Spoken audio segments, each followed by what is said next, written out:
It's time to let that freak flag fly.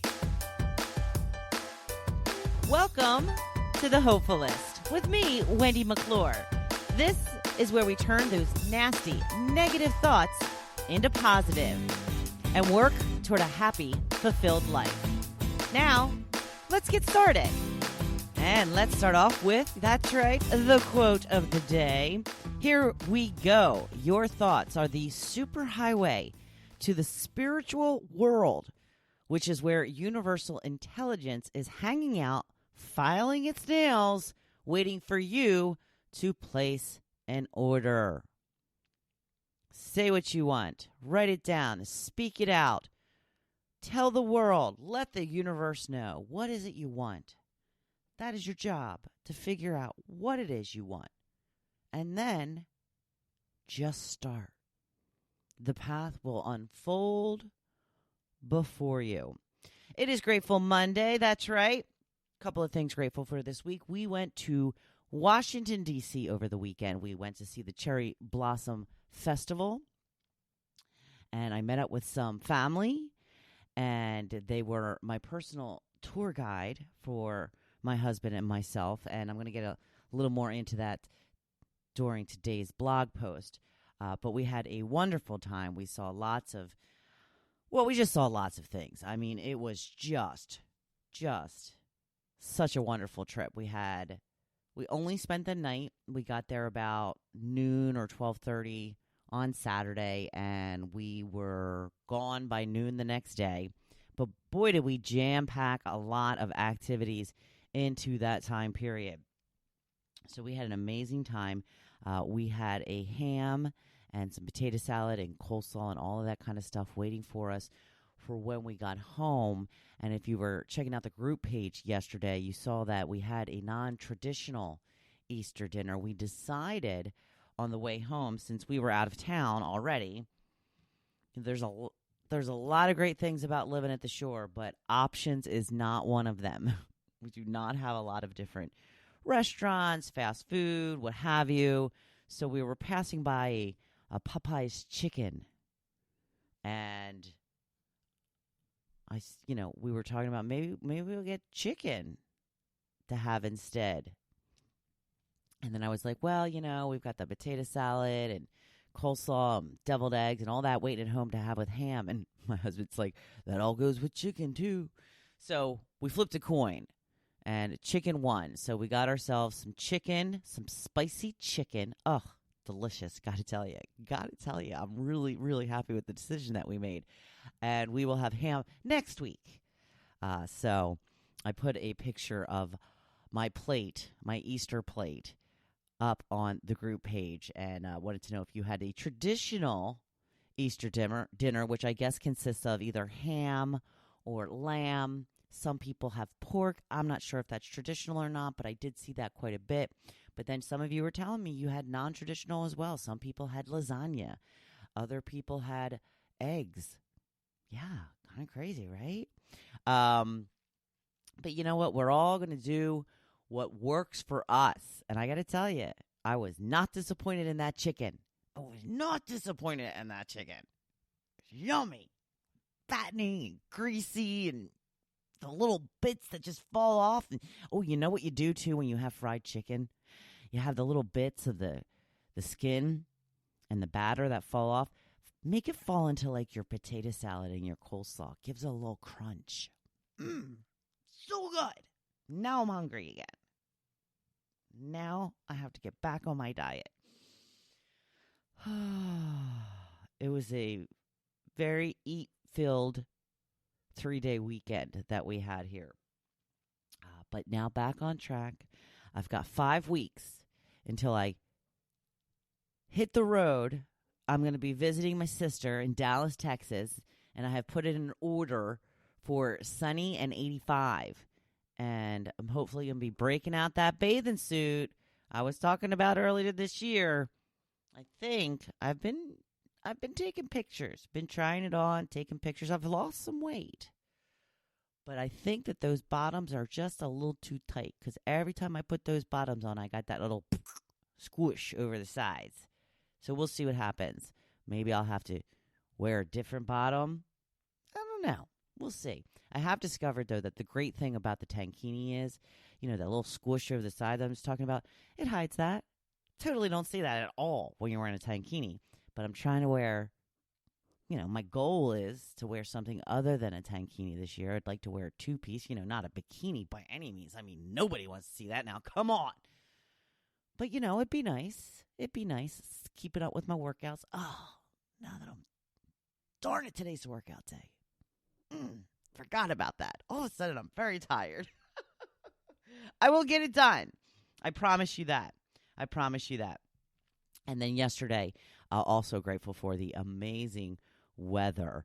It was in the 70s when we left Washington. And then, of course, it was 56 by the time we got home because, it's always cooler at the shore. But that's okay. It was a nice, warm morning for us in D.C. Well, part of it was. Part of it was still a little chilly. Once the sun came out, it was feeling a little bit better. So I will take a 70-degree day if I'm in the car, if I'm in the house, if I'm home, if I'm not home. I will just always take a 70-degree day, no matter what.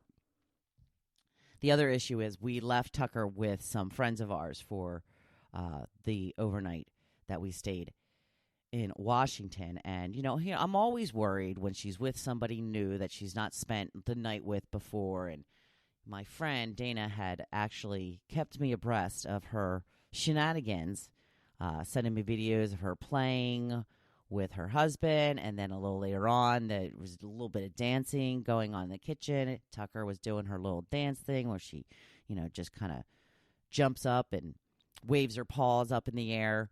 Yeah, she was having a grand old time. Didn't miss us a bit. She's like, Mommy and Daddy who? I got a new Mommy and Daddy now. Yeah, and they're so much better. So as usual, Tucker likes the people that we leave her with more than she likes us. But that's okay. She's stuck with us. It's just the way it goes. Sorry, Charlie. On to the topic of the day. Stop taking yourself so darn seriously. Yeah, could you believe there was a time where I took myself so seriously?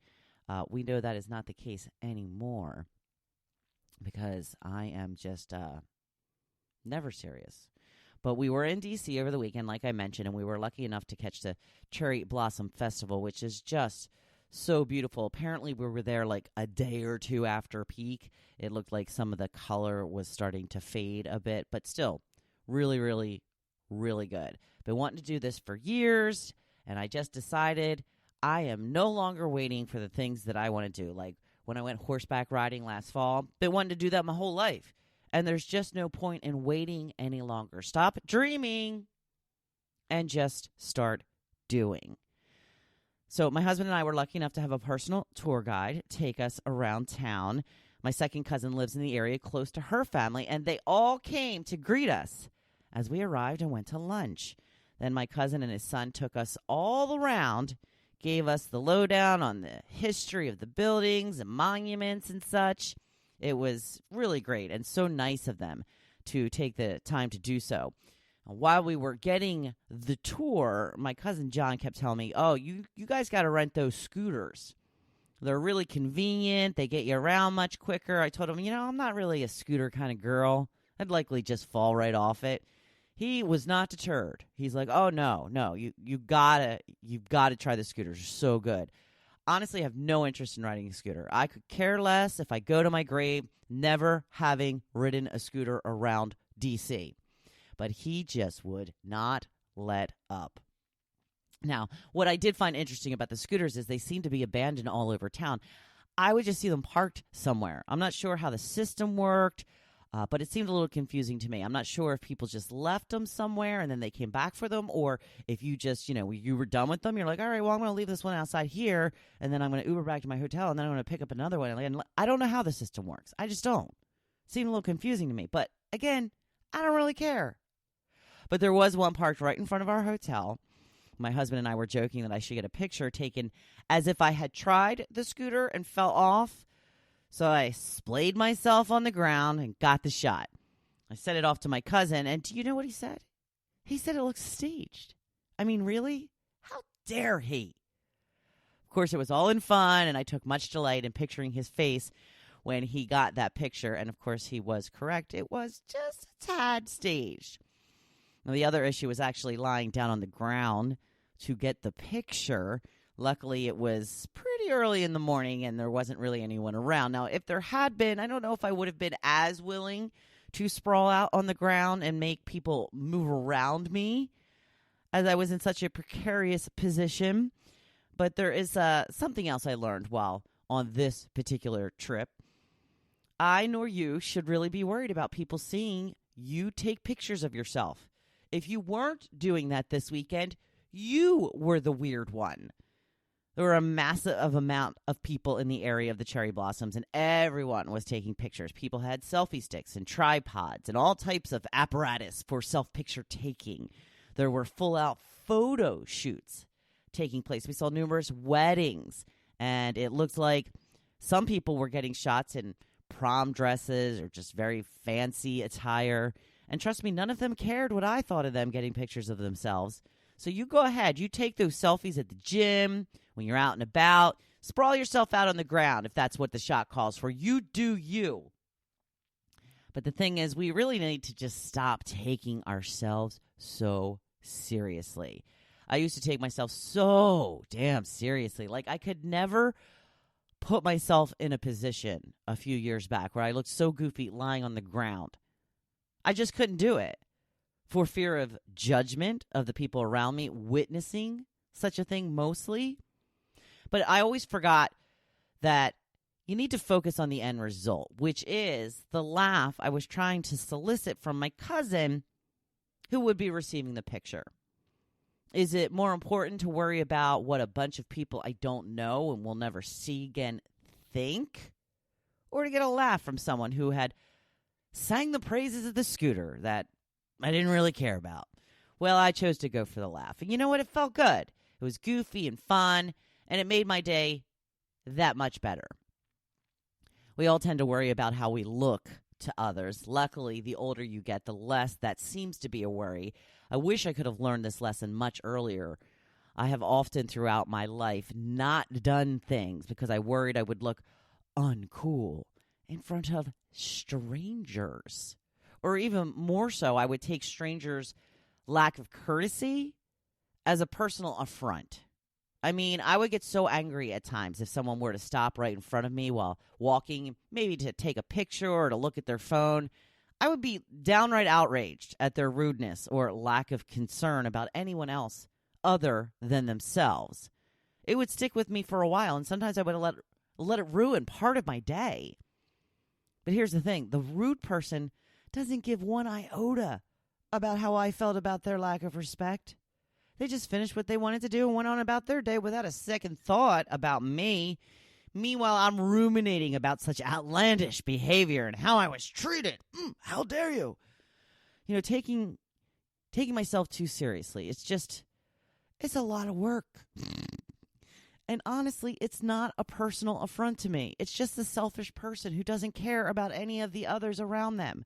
They do what they do and continue on with their day. Yes, they are rude. Yes, they may have seemed to lack courtesy, but it really has nothing to do with you or me and everything to do with them. If it weren't you right behind them to stop short on, it would have been someone else. It's not personal. And we need to stop giving these type of people any power on how our day goes. If they are rude and inconvenient, then just move along. Don't let them invade your thoughts for the rest of the day. It's just silly and it only hurts yourself. So stop thinking everything is about you, because you know what? It just isn't. Most of the time, things have absolutely nothing to do with you. So don't let rude people rule your moods. Choose peace. It's so much more important for your well-being to just let things go. It's hard, I know. I have been there. But once you can learn to do that, you will find so much more peace in your life. And, you know, loosen up a little too. A little goofiness goes a long way to bringing a smile to your face and others. Because here's the other thing I figured out along the way. Nobody really cares how cool you are. So drop the self-importance and let that freak flag fly. My husband and I have so much fun together, mostly because we are the biggest nerds I know. We call each other names, make fun of each other, feign outrage at each other's actions. We never get mad because we know we're just goofing on each other. I'll sing really loudly in the car, and my husband will start making a face as if I'm hurting his ears, so you know what I do. I sing louder, even more out of tune. We are constantly making fun of each other, that is, and ourselves, honestly. As someone who took herself way too seriously for way too long, I can tell you, much better to be loosened up. You don't get upset all the time about everything, and honestly, it's just fun. Just fun to be a goofball. So do it. Try it. Live it. You won't be sorry. So if you like today's episode, please leave a review on the platform you listen through or share with your friends. Stay tuned all this week on social media for ideas on how to loosen up just a little bit. And for goodness sake, stop worrying about what people think so much. You keep doing you and being badass. I'm right here cheering you on. Thank you for listening to The Hopefulist. Now, don't you feel good? Make sure you come back next week. See you then.